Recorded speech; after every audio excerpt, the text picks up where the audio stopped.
কৃষিতে পরিবর্তন ঘটাতে প্রধানমন্ত্রী তারেক রহমান আগামী 5 বছরে 20,000 কিলোমিটার খাল খনন করবেন বলে জানালেন দুর্যোগ ব্যবস্থাপনা ও ত্রাণ মন্ত্রী আসাদুল হাবিব দুলু।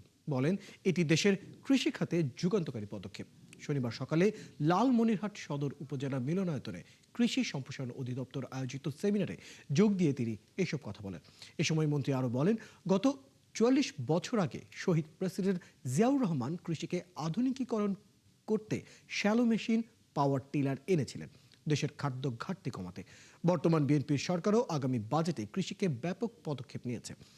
কৃষকের সুবিধায় সার, কীটনাশক ও বীজ সহ বিভিন্ন জিনিসপত্রের মূল্য কমিয়েছে বলেও জানান তিনি।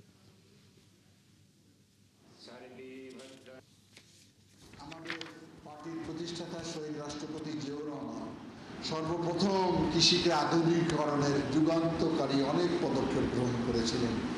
উনি রিচার্জের ব্যবস্থা করেছেন, উনি সোনালিকা, জোপাটিকা সেই সময় গম চাষের ব্যবস্থা করেছেন।